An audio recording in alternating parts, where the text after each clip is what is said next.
Hello to all my DIY mechanics. In this video I'm going to show you how to replace the vacuum hoses that are responsible for controlling the turbocharger as they become cracked over time and then leak air or even fall off completely. This means that the turbocharger can no longer work correctly and you have a poor throttle response and acceleration behavior.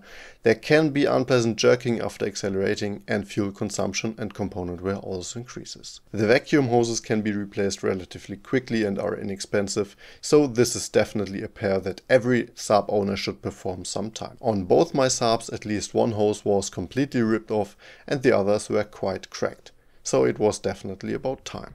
Before the video starts, please note that this video is only intended as an assistance and is not a manual. I'm therefore not liable for damage to the vehicle or injuries. Some of the hoses are difficult to reach because they are located under other components, but I'll try my best to show you the layout. At the end of the video I will give you an overview of the layout of all 5 vacuum hoses again to take a screenshot. This job is really not that complicated. Just replace all 3.5mm vacuum hoses with new ones. There are also silicone hoses available as spare parts, which are colored and supposedly more durable. However, they are also significantly more expensive. That's why I use normal rubber hoses. The only difference is that I chose the ones with fabric protection on the outside, which is only a matter of sense, and I just think that they look better.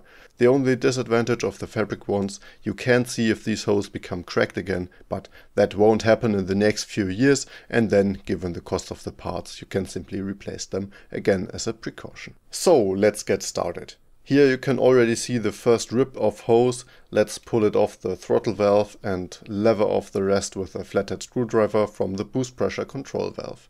Now cut a new hose to the same length or slightly longer and attach it again on both sides. A little grease might help. Now you can take a closer look at the hose and you will probably see how badly cracked it was. Good thing we replaced it. If the video helped you so far, I'd really appreciate a like, and if you don't want to miss any more videos on repairing your Saab, subscribe to the channel.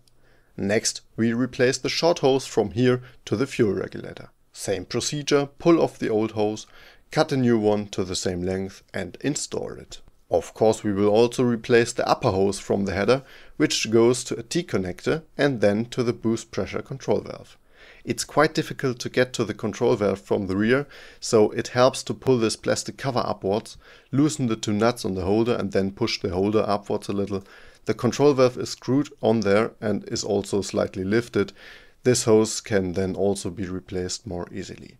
The hose leading down from the T-connector is a little more robust and was not yet cracked. That's why I didn't replace it. Next and last we replace the hose from the boost pressure control valve to the bypass valve. This is the longest of the 5 vacuum hoses to be replaced. Again, pull it off, measure the new hose to the same length, cut it to size and attach it. Well, you've already done it! You've successfully replaced the vacuum hoses for the turbocharger control unit. If you found this too quick, I have drawn the layout of the vacuum hoses to be replaced in the engine compartment for you. Feel free to take a screenshot of this to help you find your way around the repair. When I had a look around the engine compartment while replacing the hoses, I noticed that this check valve is broken. Check it while you're at it. It causes idling problems. If this is the case for you, please watch my video about it. I hope this video was helpful and you are now confident and motivated to check the vacuum hoses on your Saab and replace them yourself. I would really appreciate a like and a subscription, and I would be happy to hear in the comments what condition your vacuum hoses were in and whether they were just as cracked as mine. Then I wish you lots of fun with the repairs and I'll see you next time. Take care, bye.